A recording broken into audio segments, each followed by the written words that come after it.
My best friend tried to steal my girlfriend. Here's how I got the last laugh. Friendship is supposed to be one of those untouchable things, something that stays strong no matter what. You grow up with someone, they're there for all the good times and the bad, and you just assume that bond is unbreakable. Jake and I had been friends for as long as I could remember. We met when we were awkward teenagers, 13, braces on our teeth, both of us trying to survive the weird maze of middle school. From that point forward, we were inseparable, two halves of a whole. We were like brothers, or at least that's how it felt. That bond was something I never thought would be tested. And yet, life has a way of throwing curveballs you never see coming. Fast forward a decade. I'm in my mid-20s, feeling like I've finally got a grip on adulthood. I've got a decent job, a nice apartment, and then there was Chloe. Chloe was the kind of girl that walked into a room and immediately made heads turn. The kind of girl you could spend hours talking to and never get bored. Beautiful, smart, ambitious, she was the full package. I met her through a mutual friend at a party, and from the moment we started talking, I knew I was in trouble. She had that kind of charm that just sucked you in, and before I knew it, I was hooked.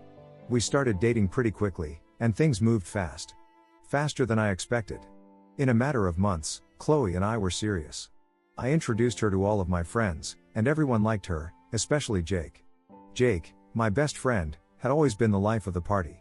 He was one of those guys who could make anyone laugh, no matter the situation. He was confident, good-looking, and had this way of talking that made people feel like they were the only person in the room. He could charm anyone, and that included Chloe. At first, I was thrilled that Jake and Chloe got along so well.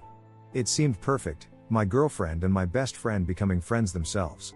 That's what you want, right? Everyone getting along, no drama. It's a guy's dream scenario.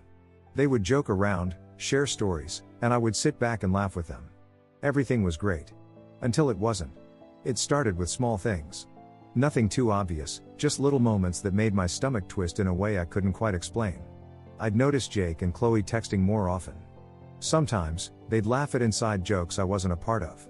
It seemed harmless, but something about it felt off. I brushed it aside.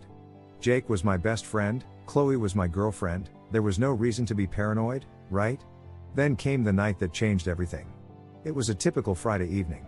The three of us were hanging out at Jake's place, just relaxing and watching a movie. We'd done it countless times before, nothing unusual.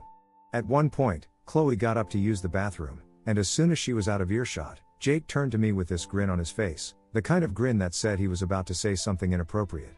I was used to Jake's sense of humor, but what he said next caught me completely off guard. "You know, if you weren't with her, I'd totally go for Chloe," he said, laughing like it was the funniest thing in the world. I blinked, caught off guard. "What?" I laughed nervously, hoping he was just messing with me. But Jake wasn't laughing anymore. He shrugged and took a sip of his beer, his eyes drifting toward the hallway where Chloe had disappeared. "Nah, man, I'm serious. She's into me. I can tell."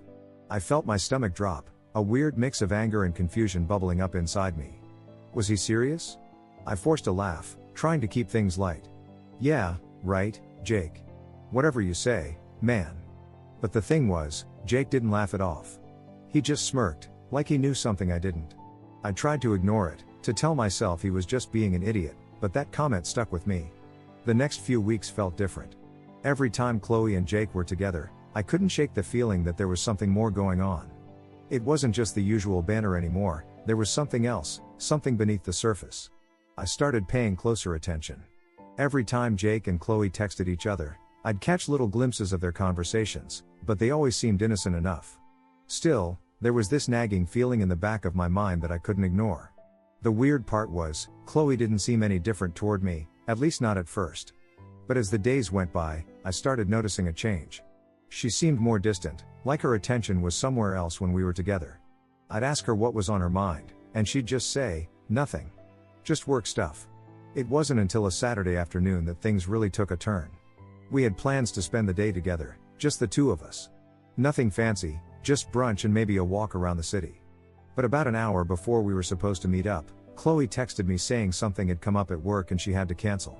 I didn't think much of it at first, work emergencies happen.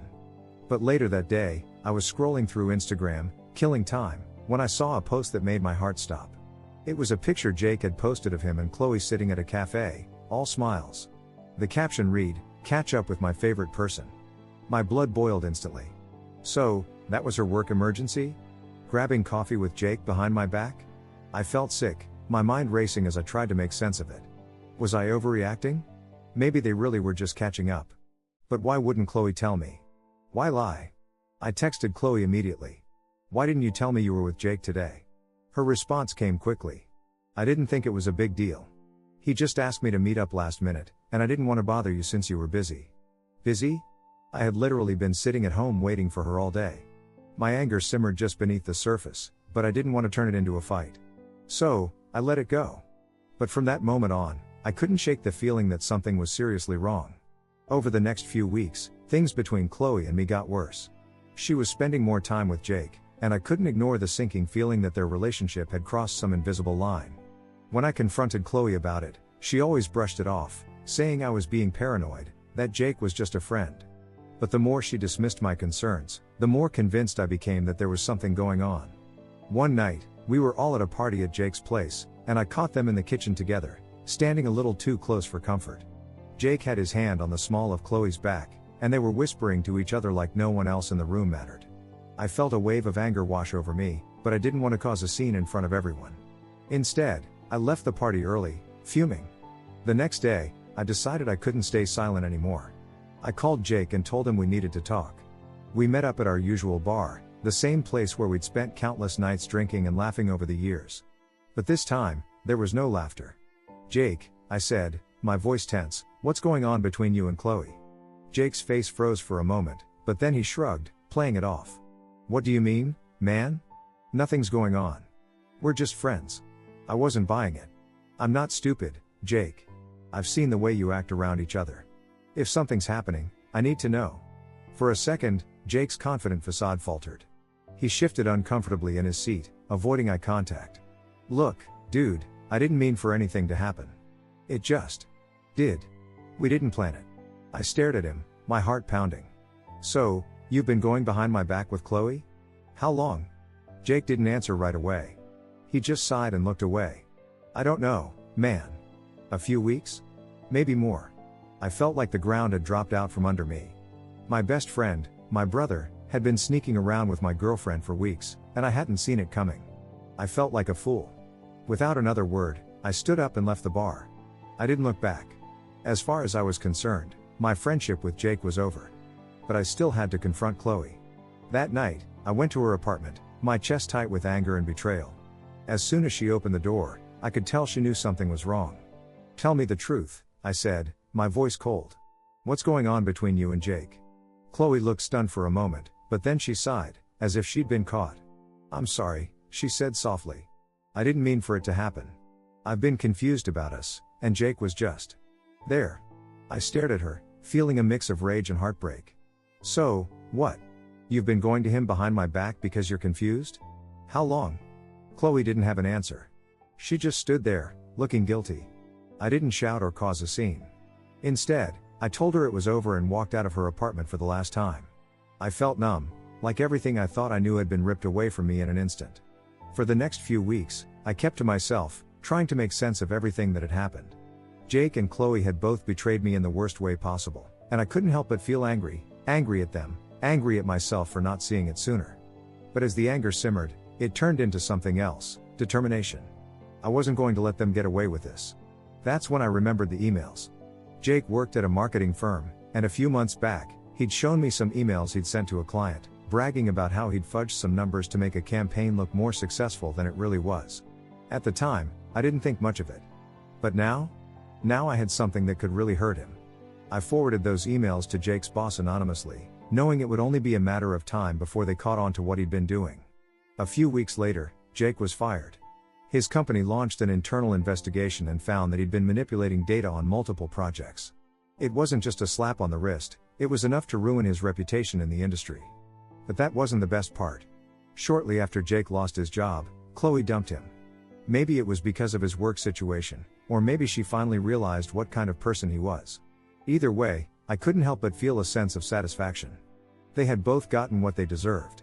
As for me, I moved on. It wasn't easy, but eventually, I met someone new, someone who actually respected me and treated me the way I deserved to be treated. Life has been a lot better since I cut Jake and Chloe out of it. Revenge may not be the most noble thing, but sometimes, it's just what you need to get closure. And in the end, I got exactly what I needed, a better life without them in it. Thanks for watching, guys. If you enjoyed these Reddit stories, don't forget to like, subscribe, and hit that bell so you never miss an update. See you in the next one.